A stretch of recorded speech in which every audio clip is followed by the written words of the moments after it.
Bismillahirrahmanirrahim. Assalamualaikum warahmatullahi wabarakatuh dan salam sejahtera cikgu ucapkan dekat semua para pelajar yang masih menonton video ni. Semoga sentiasa sihat. Okey, sebelum terlambat cikgu nak ucapkan selamat hari raya Aidilfitri. Maaf zahir dan batin, cikgu minta maaf kalau apa ada yang cikgu kata sepanjang cikgu buat video ni ada yang terasa hati ke, cikgu minta maaf. Untuk kelas kita kali ini, kita akan cover untuk sejarah tingkatan 2 bab 8. Kita akan terus sambung kepada bab 8 iaitu Kerajaan Kedah, Kelantan, Negeri Sembilan dan Perlis. Sebab untuk kelas kita yang sebelum ini, bab 7, kita dah cover untuk Kesultanan Melayu Pahang, Perak, Terengganu dan Selangor kan. Kita dah cover untuk Kesultanan Melayu Pahang, Perak, Terengganu dan Selangor, itu bab 7. Jadi untuk kelas kita bulan ini, kita akan terus masuk kepada bab 8 iaitu Kerajaan Kedah, Kelantan, Negeri Sembilan dan Perlis. Untuk bab 8 ni, dia akan terbahagi kepada 2 subtopik yang kecil iaitu 8.1 Pengasasan Kerajaan Kedah, Kelantan, Negeri Sembilan dan Perlis. Kita akan tengok macam mana kerajaan 4 kerajaan ni dia terbentuk. Dan 8.2 hubungan Kerajaan Kedah, Kelantan, Negeri Sembilan dan Perlis dengan negeri-negeri Melayu yang lain. Macam mana diorang berhubung. Tanpa membuang masa, kita terus masuk kepada slide yang pertama iaitu 8.1 Pengasasan Kerajaan Kedah, Kelantan, Negeri Sembilan dan Perlis. Kita tengok poin yang pertama. Kerajaan Kedah adalah kerajaan yang terawal diasaskan di negara kita. Kerajaan Kedah ni dia merupakan kerajaan yang paling awal sekali yang diasaskan dekat negara kita ni. Lepas tu, Kerajaan Kelantan, Negeri Sembilan dan Perlis pula diasaskan setelah berakhirnya Kesultanan Melayu Melaka. Apabila berakhir Kesultanan Melayu Melaka, lepas kemarkatan Sultan Melaka dan Sultan Melaka ni tidak diwarisi, dia dah tak ada waris. Jadi kesultanan ni dah berakhir. Lepas dia dah berakhir, baru wujud Kerajaan Kelantan, Negeri Sembilan dan juga Perlis. Seterusnya poin yang ketiga, pengasasan Kerajaan Kedah, Kelantan, Negeri Sembilan dan Perlis merupakan penerusan kegemilangan kerajaan-kerajaan alam Melayu yang sebelum inilah. Kita tengok slide yang berikutnya. Kita akan tengok dulu kerajaan yang pertama iaitu Kerajaan Kedah. Untuk Kerajaan Kedah ni, tengok yang poin yang pertama, diasaskan oleh keturunan raja yang datangnya dari Parsi. Dia datang dari Parsi ke Kuala Sungai Merbuk, iaitu Maharaja Derbaraja sekitar tahun 630 Masihi. Jadi Maharaja Derbaraja ni dia datang dari Parsi ke Kuala Sungai Merbuk. Dan Maharaja Derbaraja inilah yang mengasaskan Kerajaan Kedah ni. Dia merupakan keturunan raja.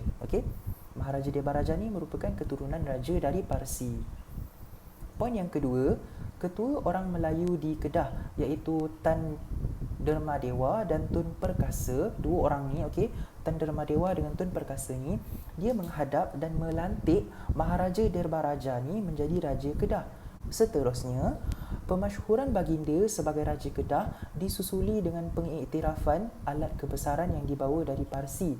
Antara alat kebesaran yang diiktiraf ialah nobat. Salah satunya ialah nobat. Dia bagi contoh dalam buku ini ialah nobat.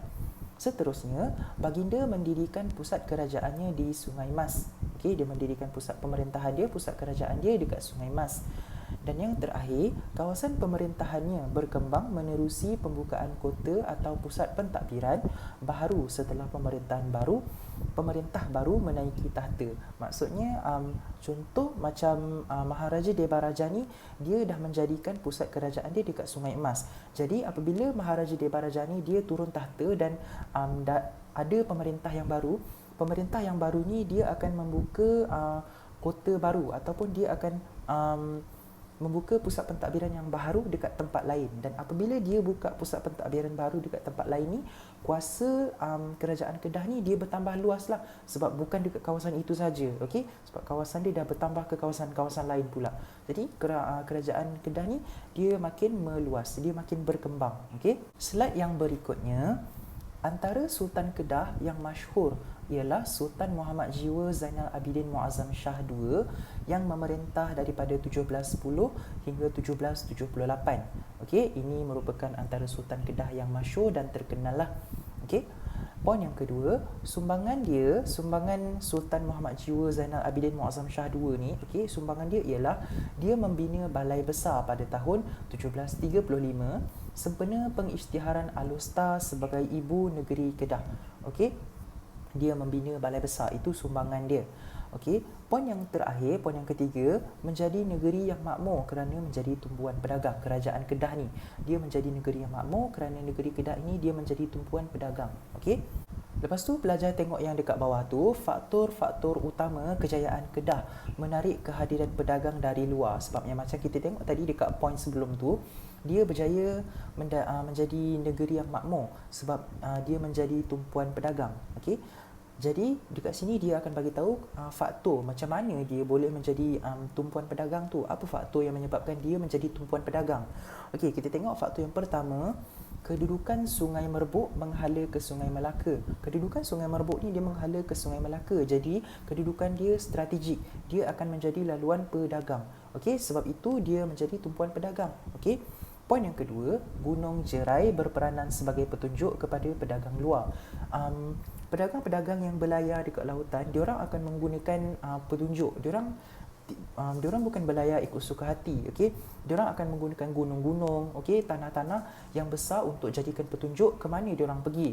Jadi dengan adanya Gunung Jerai ni, diorang gunakan Gunung Jerai ni sebagai petunjuk untuk diorang datang berdagang dekat kerajaan Kedah tu, okey.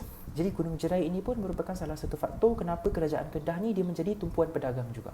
Seterusnya kita beralih kepada slide berikutnya, iaitu kerajaan Kelantan. Kita dah tengok untuk kerajaan Kedah dan kita dah tengok macam mana dia membangun, kita dah tengok siapa yang mengasaskan dia, okey, macam mana dia dibangunkan, macam mana dia berkembang. Okey. Sekarang kita beralih pula kepada kerajaan yang kedua, iaitu kerajaan Kelantan. Okey. Poin yang pertama untuk kerajaan Kelantan, kerajaan Kelantan ini pernah dikuasai dan bergabung dengan kerajaan Patani. Okey, dia pernah dikuasai lah dan pernah bergabung dengan kerajaan Patani. Merupakan sebahagian daripada negara Patani besar yang diasaskan oleh Raja Sakti I pada tahun 1650. Okey, poin yang bawah dia tu, negara Patani besar ni dia meliputi gabungan wilayah Terengganu, Patani, Singgora dan juga Patalong. Okey, nah ini merupakan kawasan-kawasan yang termasuk dalam negara Patani besar ni lah, yang termasuk dalam gabungan negara Patani besar ni. Okey, Terengganu pun termasuk sekali juga. Poin yang bawah dia, pusat pentadbirannya terletak di kota Pangkalan Datu. Okey, dia punya pusat pemerintahan terletak di kota Pangkalan Datu. Poin yang seterusnya, pemerintah kerajaan Patani besar ini juga dikenali sebagai keluarga diraja Jembal. Okey, ini gelaran yang diberikan kepada pemerintah kerajaan Patani besar ni. Okey, diorang dikenali sebagai keluarga diraja Jembal, gelaran diorang. Dan poin yang terakhir dekat bawah sekali tu, pemerintahnya bertahan hingga hujung abad ke-17. Okey, pemerintahan dia ni dia bertahan hingga hujung abad ke-17. Jadi, seterusnya kita tengok slide yang berikutnya. Pengasasan kerajaan Kelantan adalah hasil daripada penyatuan dua wilayahnya oleh putera pemerintah tempatan Long Yunus. Maksudnya kerajaan Kelantan ni dia terpisah kepada dua wilayah. Jadi Long Yunus ni dia yang menyatukan kedua-dua wilayah ini dan akhirnya membentuk kerajaan Kelantan, mengasaskan kerajaan Kelantan. Okey. Poin yang bawah dia, pada 1670, pemerintah terakhir negara Patani besar iaitu Raja Bahar mangkat. Okey, Raja Bahar ini mangkat. Jadi ini menyebabkan Kelantan pecah kepada dua wilayah, iaitu Kelantan Barat yang terletak di kota Kubang Labu dan Kelantan Timur yang berpusat di kota Pangkalan Datu. Okey, dia ada dua wilayah. Lepas tu, pada tahun 1762, Long Yunus yang kita dah cakap dekat atas tadi, putera pemerintah di kota Kubang Labu, okey, berjaya menyatukan kedua-dua wilayah tersebut untuk mengasaskan kerajaan Kelantan. Okey, kota Kubang Labu ni ialah Kelantan Barat, betul tak? Jadi Long Yunus ni ialah putera, anak kepada pemerintah Kelantan Barat tu. Dia ialah anak kepada pemerintah Kelantan Barat tu. Jadi dia yang menyatukan kedua-dua buah wilayah ni. Okey, dan dia yang mengasaskan kerajaan Kelantan. baginda menaiki tahta dengan gelaran Yang di-Pertuan Kelantan. Inilah Long Yunus ni lah, dia menaiki tahta dengan gelaran Yang di-Pertuan Kelantan. Seterusnya, baginda mendapat pengiktirafan daripada Sultan Terengganu. Okey, pada 1777, Long Yunus memindahkan pusat pentadbiran ke Kota Galuh di timur tebing Sungai Kelantan.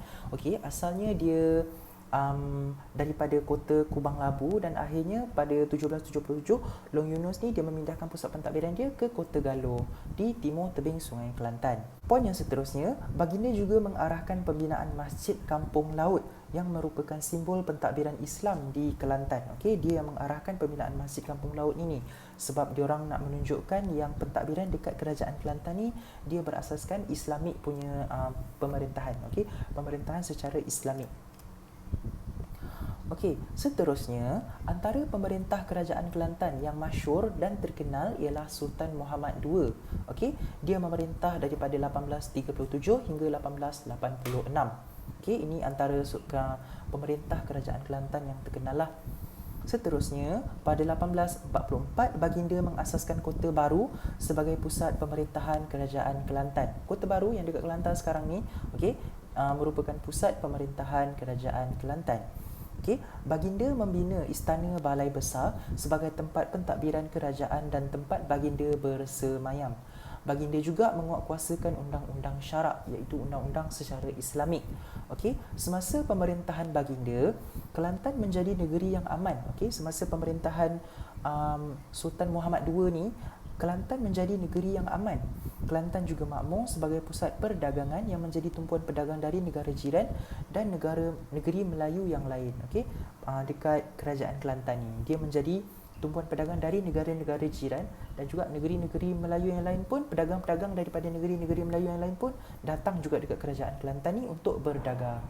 Seterusnya, keturunan Long Yunus mewarisi pemerintahan kerajaan Kelantan hingga hari ini. Okey, sampai hari ini keturunan Long Yunus ni masih mewarisi pemerintahan kerajaan Kelantan ni.